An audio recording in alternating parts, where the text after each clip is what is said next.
Hi, and welcome to Finding Your Way Through Therapy, a proud member of the Sightcraft Network.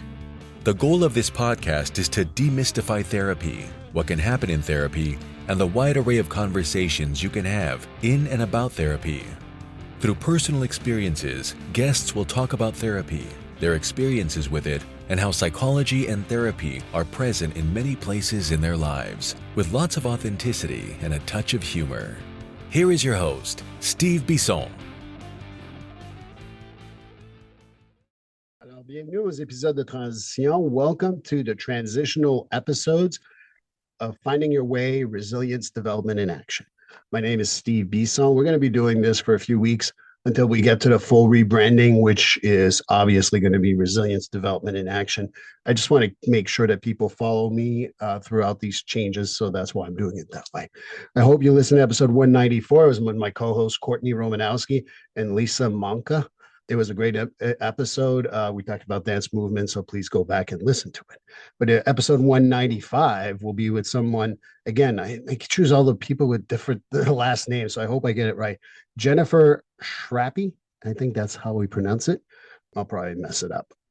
Jennifer is a clinical counselor, supervisor, and director of Chrysalis Enterprises Counseling Practice in Columbus, Ohio. She's been in the field for over 20 years, specializing in trauma. She has a special place in her heart for the hurting, having been struck by her own stuff for many years. She loves to help people live, work, and love without being ruled by their emotions. So I really enjoyed meeting her via email, and I'm hoping that the interview goes well. And here's the interview.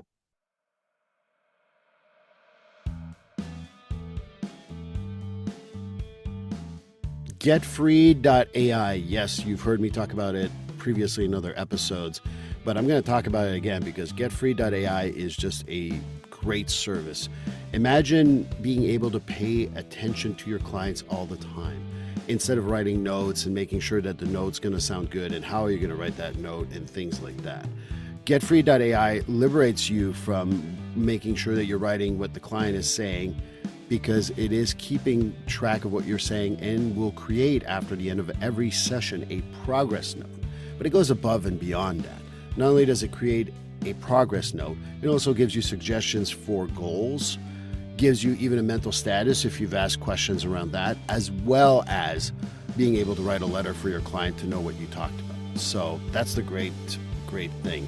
It saves me time, it saves me a lot of aggravation, and it just speeds up the progress note process so well. And for $99 a month, I know that that's nothing. That's worth my time. That's worth my money. You know, the best part of it too is that if you want to go and put in the code Steve50 when you get the service, at the checkout code is Steve50, you get $50 off your first month. And if you get a whole year, you save a whole 10% for the whole year. So again, Steve50 at checkout for getfree.ai will give you $50 off for the first month, and like I said, get a full year, get 10% off, get freed from writing notes, get freed from always scribbling while you're talking to a client, and just paying attention to your client so they win out, you win out, everybody wins. And I think that this is the greatest thing. And if you're up to a point where you got to change the treatment plan, well, the goals are generated for you. So getfree.ai, code Steve50 to save $50 on your first month. Well, hi, everyone, and welcome to the premiere episode of Finding Your Way, Resilience, Development, and Action. Yes, this is the transitions, the premiere episode, and I'm happy to have a guest who has a lot of experience with trauma. We got in touch online through email, and very happy. I read her bio. I was very excited to have her on. But Jennifer Schrappe, did I get it right? Yes, just about. Schrappe. Schrappe. All right. Well, welcome to Finding Your Way to Resilience, Development, and Action. Yes, thank you for having me. I'm glad to be here. So you get to be the first one to be on the transitional podcast until it gets to the new name. So congratulations on that. That's exciting. And, you know, like, obviously I read your bio, went to your website and everything. Very excited that you're here, but my audience doesn't know who you are. So maybe you can introduce yourself. Absolutely. So, yes, I am Jennifer Schrappe, and I am a clinical counselor in Columbus, Ohio. I've been in the field for a little over 20 years.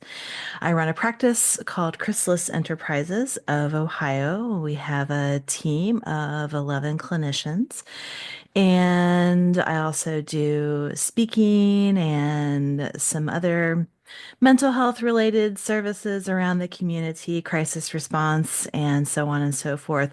I'm also a pastor about to be ordained in the Church of the Nazarene. And so a lot of people come see me because they want to be seen by a Christian therapist, but obviously I'm not in this field to impose my beliefs on anyone. So I delight in walking alongside the hurting and helping them find hope and healing. Well, do you have time for yourself once in a while? I mean, I was listening to everything you just said. I'm like, do you do anything for fun? I mean, Jesus. That has been a big needed wake up call, to be honest. I like to be as authentic as I can with, healthy boundaries around that authenticity. And lately, I've had to learn to walk alongside the wisdom of, therapist, heal thyself, because my own wellness was so much on the back burner for a long, long time. And guess what? That wasn't working. I really thought it would. I tried it over and over and over, and it was not working. And so finally, I had to really give some attention. So, what caused you to get to that point? You talked about, authenticity is what I believe in too. And Mm. if you want to know my definition of being authentic and being truthful, I go back to Alanis Morissette. She said this on a iTunes special that she did. She's like, there's a difference between authenticity and secrecy. Being authentic is being yourself, and you're allowed to have some privacy behind that. There's nothing wrong with that. But if you start having secrets, now that's where it goes wrong. And when it becomes secret, it becomes taboo. It becomes something you want to hide from people. So hiding is more important. So I don't know. That's my view. And I really liked her explanation. I know she practices Buddhism like I do. And I certainly respect all religions because of the Buddhist approach. And so that's kind of what I wanted because I try to be as authentic as I can. But if I'm really having a hard day, I'm not necessarily sharing it on my podcast. I'm just or with my clients. But if there's little minor annoyances, sure, I'm okay with that. So, what led to this wake up call is what you're asking. Yeah, I know. I was long winded. I'm sorry. That's all good. That's all good. You know, what led to the wake up call was our oldest going off to college last fall. We have three kids. We have our 18-year-old who is now off at school. We have a 16-year-old son, and we have a 9-year-old daughter who would very much like to be a teenager with all the responsibilities and freedoms and joys that she thinks that her older siblings have. And so our oldest goes off to college, and I thought that I was ready for it. But she goes, and I was like, "Oh my gosh, like this never-ending grind of raising three children has ended with her. Like she's gone. I mean, yeah, she still will need us, obviously, but there was this end point, and I just didn't understand a lot of things. You don't understand until you actually go through them, even when you try to prepare yourself, right? So there Right. was this end point, and she was out the door, and it was this huge grief thing for her and for us, and it just shook me to the core. And I thought, wow, there were so many things that I wanted to do and wanted to teach her, and that may not be exactly fair or accurate, because she's one of those where she's basically been raising herself since age 13. And yeah, she's a highly independent young woman. And there was this reaction that I thought, okay, yeah, all right, she's off at college, she's figuring that out, and she knows that we are her safety net, but we've got these other two kids. And perhaps I could pay a bit more attention to what needs to happen in the here and now instead of, okay, just get through the day, just get through the day, just keep up with the grind, try to keep it all together. It's like near catastrophic type thinking Right. that I have often struggled with. And so that was a huge part of it. And then I'm very open about this. I have struggled with food addiction, actual food addiction, binge eating disorder, DSM level binge eating disorder since, well, for decades now. And that had gotten to the point where my husband let me know that he was scared he was going to lose me to an early grave. And that was legit. That was a legit concern with as bad as my binges could get. And I realized, okay, wow, life is right now. It's not, Right. okay, get this kid graduated and get this kid out of elementary school and blah, blah, blah, get to the next thing and then it'll feel okay. Life is right now and my health is right now. And yeah, I might put myself on the back burner because I need to take care of this for the practice. I need to take care of my clinicians. I need to, make sure that the bills are getting paid and see after my mom and, blah, blah, blah. But if I fall apart in the process, like how does that serve anyone? What good does that do? And that is what will happen if I don't make this a priority. So that is my long answer to your question. Well, I like your answer in the sense that it was so truthful, and I appreciate the transparency personally. It brings me to a question I ask on every podcast. So, did you end up going to therapy for it, or did you use Hmm. your spirituality or something else? Yeah, both. Yeah, I've come at it from a multi-pronged approach. So I am in therapy and I am addressing it spiritually, and I am asking people in my family for help. Hey, this time of day is my worst time of day. I could really use somebody being around here at the house so that I don't get into the food because if somebody else is there, then I can't binge in secret because somebody else is there. And just that motivation, just that kind of structure and support will be all I need to make it through the critical hours. And then I can go on with the day. Well, I know that being able to find those strengths and finding people that can help you is really important. And the spiritual aspect, I know in our field, it's not always kosher to talk about spirituality. I'm very much open to spirituality. I joke around, and I'm a recovering Catholic, going to Catholic school, the whole 9 yards. But I do respect the Catholic belief system, and I certainly see the validity of all the spirituality that goes with that. What part of the spirituality that really helped you go through this? Because you talked about having checks and balances, so to speak, having someone there. But there's a lot of difficulties that go with that, including how do you deal with it spiritually? How did you deal with that? Mm. Well, I grew up Catholic as well. And growing up My deepest in sympathies. the biggest struggle, I would say, in growing up Catholic, and I don't even know if this is as much the case because I've anymore, because I've had Catholic clients who have just presented the most beautiful picture of faith to me.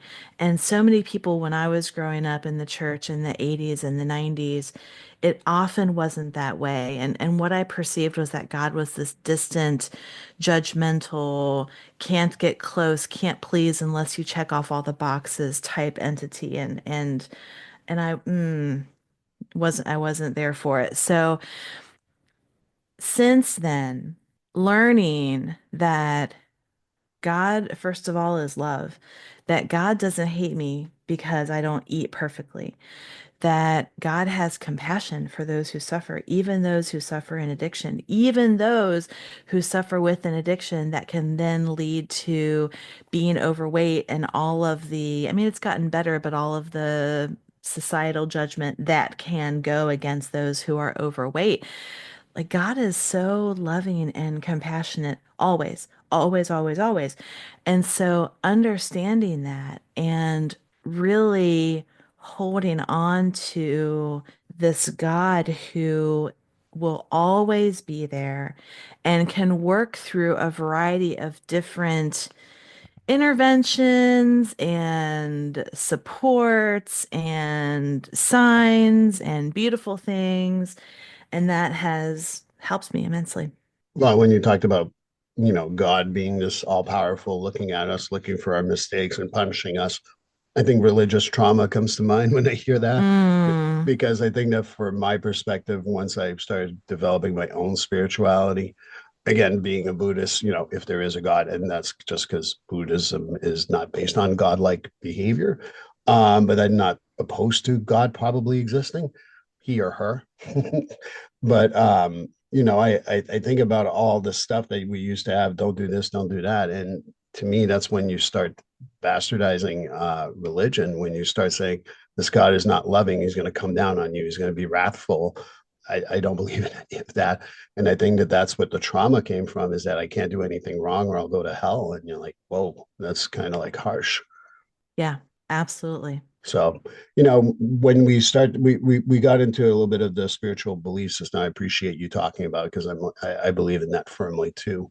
Maybe we can talk about the things that you've been in. You said you've been doing this for about 20 years. I've been in this business for as a therapist over 20 years and worked in the nonprofit world for 25 plus years at this point. Is there things you wish you knew when you started that you now know that, geez, I want to tell people about this? Mm, yes.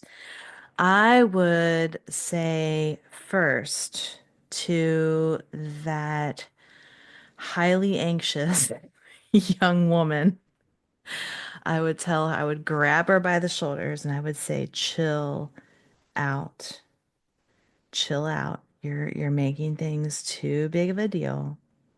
And I get it because there are a lot of unknowns and you're starting out, so you got to feel like you're gonna have to prove yourself. But I would say, chill out, honey. You are enough. And the people who need you will find you. And when bad things happen, it won't be the end of the world. And I would encourage her to get her own therapy to make sure that she is in the best shape as she goes along. Secondly, I would say be open to and even looking out for multiple revenue streams because yeah, you can make a decent buck doing therapy, doing individual therapy. But if you're going to go the typical route of taking insurance, which means that your salary is set according to what they pay, and or having some self-paid clients, but it's mostly insurance, then there's not a whole lot of wiggle room there. And so what you'll want to do is think about what else you'd like to do. Maybe it's in the mental health field, maybe it's coaching, maybe it's speaking, maybe it's giving workshops or retreats or whatever. Maybe it's doing CEUs, maybe it's outside of the mental health field, but be open to that because it may be something that you need to do. So, what are you doing for those revenues? That's passive income, as some people call it.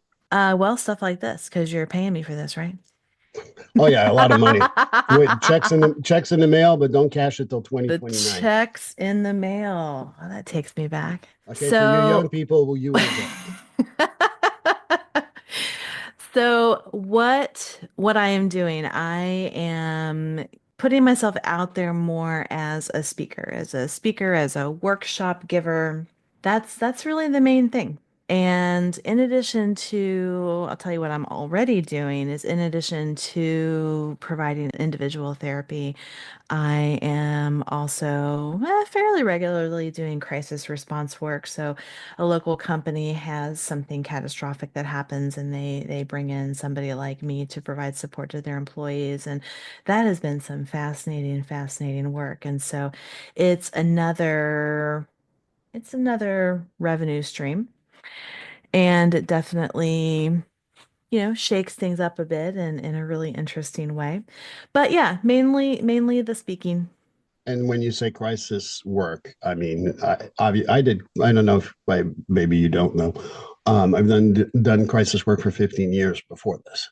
And I Okay. enjoyed every second of it. Honestly, there were Mm, some hard moments here and there, obviously, But ultimately, there's days where I miss it. Then I realize what I'd have to do, and I'm not so sure I want to do crisis work. What makes you fall in love with crisis work later on? Like you didn't start off with that, obviously. So Mm-mm. that's No. why. And I didn't even know it was a thing. I didn't know it was a thing until the company that hired, well, not technically hired me, that contracted with me. They found me on Psychology Today, and I was like, "Who are you? What do you do? What is this?"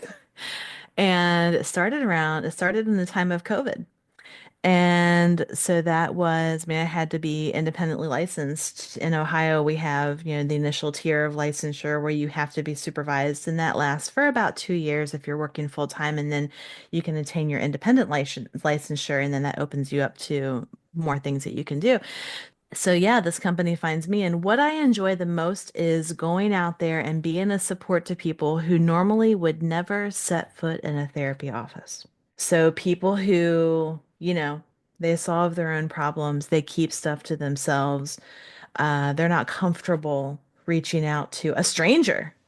I don't know you. Why would I talk to you? Why would I share my stuff with you? I get that. I get that. That can be very threatening. And, culturally, that can be just something that is not done. So when I'm out there and letting people know, I'm normalizing stuff for them. I'm like, hey, whatever you're feeling, whatever you're going through, whatever response you're noticing to this thing that has happened, just be compassionate and just know that it doesn't mean that you're weak or that you're crazy or that you're the worst. It's your body showing you that something's not okay. And that's okay. And I'm here to help, and I'm here to point you toward further resources that you can take advantage of. That's beautiful. And I certainly work with first responders, which has the same motivation as you, basically, because they don't need the help. I know that. Uh, that's me being facetious here, but they tend to be resistant to it. And I'm happy I'm able to reach out to them. And obviously, you talked about, enjoying that work. There's something about short term therapy, so to speak, very short term, obviously, in the crisis work that if someone feels better within an hour or two, that's very, very satisfying. Yes. And I think that with long term, like one of the things I had to learn, and shout out to Bill if Bill is listening. Bill is also someone who worked in a crisis team. We were both like doing therapy like it was, all right, we solved your problem. What's next? And Mhm. instead of letting people process, where the outpatient therapy is a lot different, where there's a lot more process, it may take time, it may take more patience because you're not just in the here and now, you're also looking at the past. But anyway, that's why like I love that stuff personally. I missed crisis work, but no, please don't call me for crisis work. I miss it in principle only. But like one of the things that what brings me up with the crisis work is uncomfortableness because sometimes it's hard to do those things. Is there like besides you can talk about crisis work obviously, but do you have anything that made you uncomfortable at times during your career? Oh gosh. I would say that the things that make me most uncomfortable are situations where a client is struggling with something that I'm struggling with, or a Nice client words. is a client is going through something that is like something that I fear. I deal, I, not deal with, that's not the right word. I'm curious why I said that. But I work with a number of injured workers from our Bureau of Workers' Compensation, and they are generally people who were going about the job and then one day, fell, or one day had something happen out of the blue, and now they have these long-term disabilities, these long-term injuries, pain, limitations, and most of the time I'm able to maintain the therapeutic separation so that I can be present with them and attend them well. But sometimes I think, wow, what if this happened?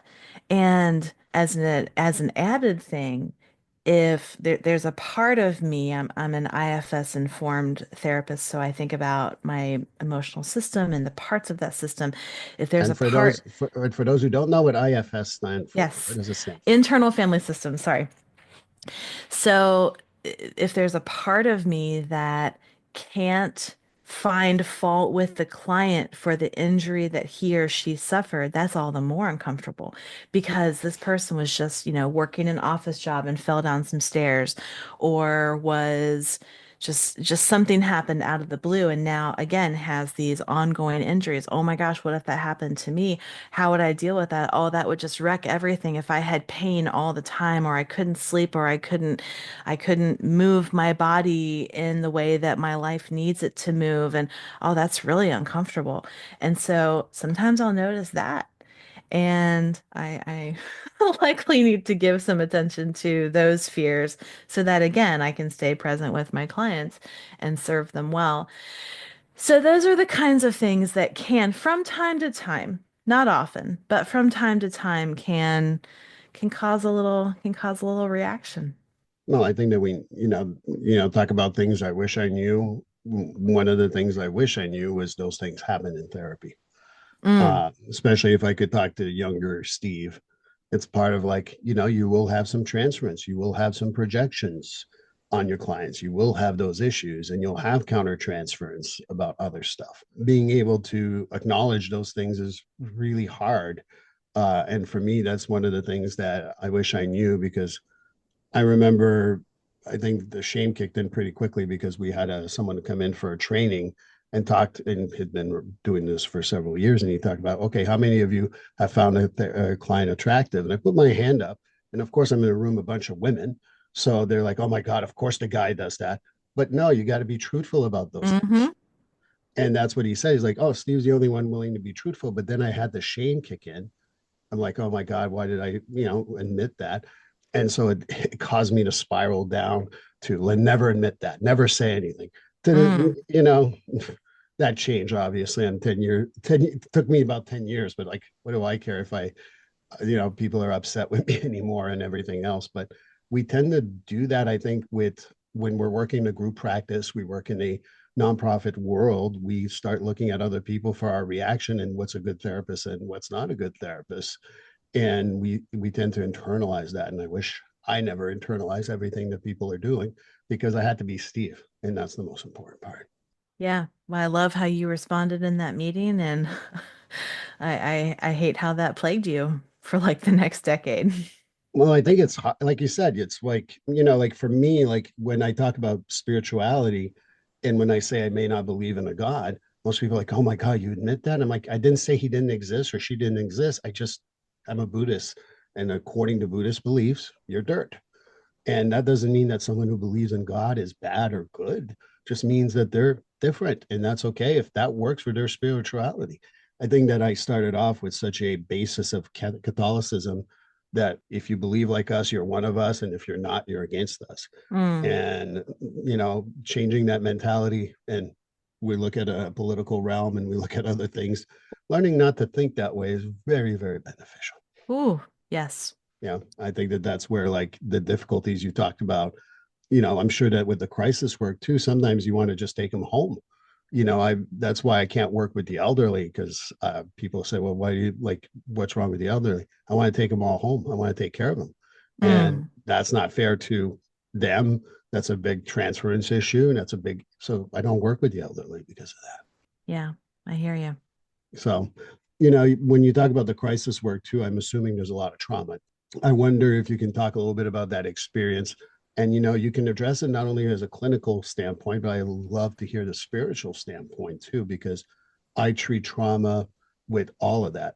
And so I wanted to hear your opinion on how to treat the trauma of individuals. So with trauma, there's this there's this wounding thing that has happened, right? Right? And if it's on one of these crisis response calls that I do, then it's this recently occurring, accident, death of an employee, just something catastrophic that has happened. And there are multiple ways to treat that. Honestly, The way that I like to treat specific instances is a process where I have the person establish a safe place and then put themselves in that safe place. And then I'll get details about what happened. And then with them in the safe place, feeling calm, feeling okay, enjoying the ocean waves if they're at the beach, enjoying the birds, There's an sitting on ocean in there. Ohio. Just learned something. Just kidding. Just kidding. Sorry. I had to say that. Yeah, we're a little bit landlocked here.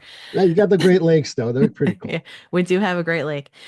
And so with them in that state, I will then, and this is called rapid resolution therapy, I will then retell the memory back to them, the incident back to them, but purposefully getting all the details wrong. And they're correcting me, oh, this happened on Tuesday. No, it was on Wednesday. Oh, this happened at another site. No, it happened here, and on and on and on. And them reprocessing that incident while feeling calm and safe basically rewires the brain and neutralizes that traumatic response. They can then think about it with calmness and they can see, okay, yes, that happened. It was horrible. It was really frightening, but it ended and I am okay. I am physically okay right now. So that is a specific intervention. But generally, what I do is with internal family systems, I will have the person, first of all, get to know what their emotional system is doing. What are the parts that are active? Is it anxiety that keeps coming up? Is it the inner critic that has a lot to say about you and who it thinks you are? Is it depression that just wants to cancel everything and just keep you down under a rock because that feels a lot safer and a lot more manageable? Is it anger that has a lot of raging to do? Whatever it is, let's get to know these parts. And then the ones that are the strongest, the ones that are the loudest, the most intense, let's see what they're reacting to. And then we get to the trauma because let's say anxiety is just off the hook, consistently off the hook. I'll say, okay, anxiety, what keeps you so stirred up? What keeps you so protective of this client? And the anxiety will show us a wound, and the wound will show up as a version of the client, most likely from the past, maybe from the present, but the wound will represent something that was traumatic for that client. Maybe it's traumatic in the DSM sense. Maybe it wasn't at that level, but it was still very wounding, and it still really kept the person stuck in some way connected to that experience. So then we go through a process to bring healing, compassion, love, restoration to that wound. And then the anxiety sees, oh, this client is not, this 6-year-old little boy or 6-year-old little girl defenseless, that this client made it through that and is doing much better than I thought. I don't have to be standing guard 24/7, freaking out about every little thing. So, according to internal family systems, that's how we do it. I love it. And rapid resolution can like I've heard a lot about it. I'm interested in it. Can you just talk about it a little more because I really like the concept, but I don't think I have a grasp enough to actually say it. And yes, this is another thing I wish little Steve should have known when he started therapy. Admit when you don't know something. Yeah, so the rapid resolution therapy, I want to give credit. I learned it out of a book called The Therapeutic Aha by Courtney Armstrong. And that book had a number of different interventions that were just so refreshing. And this one I found the most fascinating.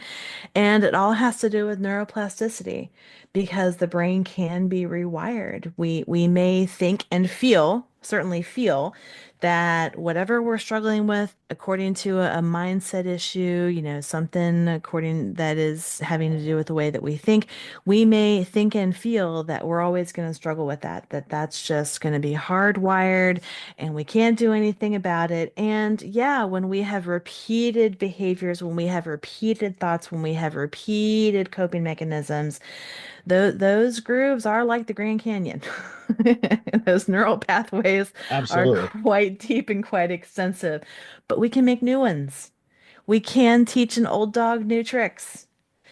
So the way that we do that is we bring some peace to whatever is driving those old and at one time effective in a way, but then in the grand scheme of things, ineffective coping mechanisms. And we can instead forge a new path. And it might be like the tiniest little baby stream compared to the Grand Canyon, but it can be done if we address what was driving those old behaviors and thought patterns and coping mechanisms in the first place. So you got to deal with that, but then also add the new. Have something new, have new coping mechanisms to deal with the difficulties that come so that we don't fall back into that vast chasm of the not so healthy ways of dealing. Well, you know what's funny is I've had that book, The Therapeutic Haha, on my shelf for over 10 years now. Probably should read it now. So yeah, I do know the book, so I will definitely look at it.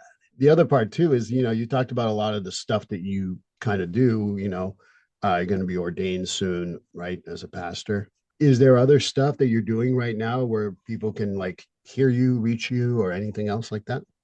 I would say the main thing would be to check out my website, jenniferschrappe.com. I do have Instagram that I'm slowly getting re-going. Part of my own stuckness was not doing a whole lot on Instagram, and so that is slowly changing. And yeah, those would be the best places to see what's up. I'm going to sound like a young man, but what's your handle on Instagram? Jennifer Schrappe, LPCC. Just so in case people want to go. And I know that you do a lot of different things. Is there a particular thing that you want to promote here? Because I want people to go and get to know you and really work with you because I really enjoyed my conversation with you. Definitely like what you put out in the world. So wanted to ask you if there was anything in particular other than the website. You know, the website and or Instagram would be the best places to be looking for this, but I'm also about to launch an online course and cohort called Heal Your Money Stuff and Calm Your Life. And it has to do with the intersection of the emotional and the financial. I've teamed up with a money coach and I bring the emotional component, again, IFS informed, and he brings the financial component. And we help people who, despite every effort, they keep repeating the same money patterns. And again, it's a zero shame, it's a zero condemnation place. It's, hey, let's just get to know what's going on inside. Do you have an impulsive spender part? Do you have this rebellious part that will not be put on a budget because that feels like somebody else is trying to control you and it's reacting to something big? Or maybe not something big, but it's reacting to something. Do we have this super critical part that just rips you a new one when you spend off budget, and so on and so forth? So again, let's get to know your system and let's come up with some healthier financial management patterns that will really calm your life. So many people struggle in this area. So this is something that I'm very excited about, and it's about to be launched. I don't have a date, but information on that will be on my website as well as on Instagram. Heal your money stuff, calm your life. And definitely as this goes on in March, please keep on checking our website. Please keep on looking at different things. And I really appreciate you, Jennifer. Really enjoyed our conversation, and I hope people go check out everything that you do. Yeah, this has been great. Thanks for having me. I've enjoyed our time. Thank you so much. Well, this concludes episode 195. Jennifer Schrappe, I hope I got it right. Thank you again. Really appreciate that. And for episode 196, we're going to go talk about the first responder treatment. It's going to be a co-hosted, but it's not co-hosted, actually hosted by Lisa Mustard. If you listen to it and go to Lisa's website, you can actually get 1 CU for doing that class. So I can't wait for you to listen to that. And I hope you join me then. Please like, subscribe, and follow this podcast on your favorite platform. A glowing review is always helpful. And as a reminder, this podcast is for informational, educational, and entertainment purposes only. If you're struggling with a mental health or substance abuse issue, please reach out to a professional counselor for consultation. If you are in a mental health crisis, call 988 for assistance. This number is available in the United States and Canada.